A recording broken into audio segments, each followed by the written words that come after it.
گلشن بختار جو ہے بہت ہی مشہور تذکرہ ہے مصطفیٰ خان شیفتہ کا، اور فتح علی گردیزی کا تذکرہ جو ہے وہ ریختہ گویان ہے۔ ریختہ گویان جو ہے فتح علی گردیزی کا تذکرہ ہے۔ اور سید غلام حسین کا تذکرہ جو ہے تذکرہ شورش ہے، یاد رکھیے گا، شورش عظیم آبادی یعنی سید غلام حسین شورش کا تذکرہ جو ہے شورش، تذکرہ شورش یا رموز الشورا، اس کا دوسرا نام ہے رموز الشورا، تو اسے بھی ضرور یاد رکھیے گا، رموز الشورا۔ اور رموز الشورا کو جو ہے کلیم الدین احمد نے مرتب کیا ہے، تو اسے ضرور یاد رکھیے گا۔ چلیے جی، اب اگلا سوال دیکھیے گا، تذکرہ طبقات الشعراء ہند۔ اب یہاں بتانا ہے تذکرہ طبقات الشعراء ہند کس کے مصنف کون ہیں؟ وہاں طبقات الشعراء تھا اور یہ ہے طبقات الشعراء ہند۔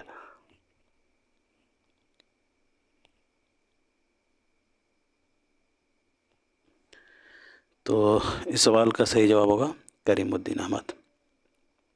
تذکرہ طبقات الشعراء ہند کریم الدین احمد کا تذکرہ ہے۔ میر حسن کا تذکرہ کون سا ہے؟ تو میر حسن کا تذکرہ جو ہے تذکرہ شعراء اردو، میر حسن کا تذکرہ ہو جائے گا تذکرہ شعراء اردو، اور تذکرہ طبقات الشعراء ہند کریم الدین احمد کا ہو جائے گا، اور غلام اور شیفتہ کا تذکرہ ہو جائے گا، کون سا تھا شیفتہ کا؟ جی، مصطفیٰ خان شیفتہ کا تذکرہ گلشن بخار ہو جائے گا، اور قدرت اللہ شوق کا ہو جائے گا طبقات الشعراء۔ چلیے جی، بڑھتے ہیں اگلے سوال کی طرف۔ غالب کا کلام کلکتہ کے کس ہفتہ وار اخبار میں شائع ہوتا تھا؟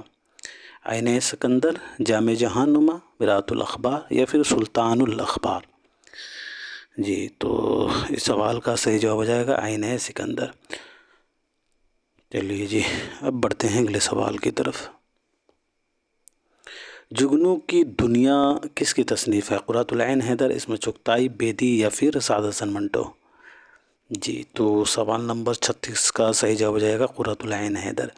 جگنو کی دنیا جو ہے قرۃ العین حیدر کی تصنیف ہے۔ بات کریں قرۃ العین حیدر کی، تو قرۃ العین حیدر کی پیدائش جو ہے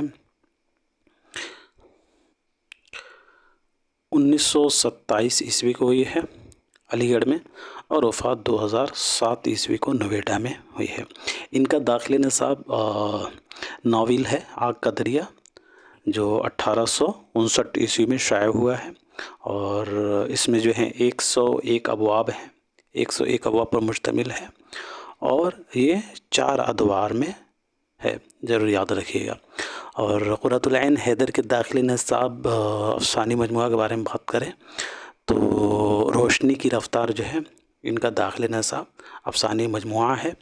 کب منظر عام پر آیا؟ تو یاد رکھیے گا 1982 عیسوی میں شائع ہوا ہے، اور اس میں ٹوٹل 18 افسانے شامل ہیں۔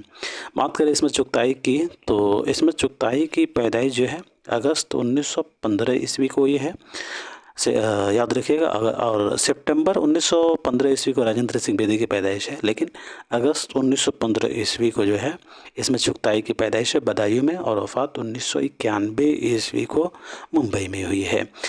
عصمت چغتائی کا داخلی نصاب ناول ٹیڑھی لکیر ہے، 343 1945۔ اس کا مطلب یہ ہوگا کہ 3 منزلیں ہیں، 43 ابواب اس میں ہیں، 3 منزل ہیں اور 43 ابواب ہیں، اور 343 1945 اور 1945 عیسوی میں شائع ہوا ہے۔ تو یاد رکھیے گا ٹیڑھی لکیر 343 1945 ان کا داخل نصاب ناول ہے۔ اور عصمت چغتائی کا داخلی نصاب افسانوی مجموعہ کے بارے میں بات کریں تو چوٹیں جو ہیں ان کا افسانوی مجموعہ ہے، ضرور یاد رکھیے گا، چوٹے جو ہیں ان کا افسانوی مجموعہ ہے۔ اور چوٹے میں جو ہے عصمت چغتائی کے جو افسانوی مجموعہ چوٹے، اس میں 11 افسانے شامل ہیں، 11 افسانے ہیں اور 3 خاکے بھی ہیں، 11 افسانے، 3 خاکے اور 1 ڈرامہ، تو یاد رکھیے گا۔ اور جو ہے یہ افسانوی مجموعہ جو 1942 عیسوی میں منظر عام پر آیا ہے۔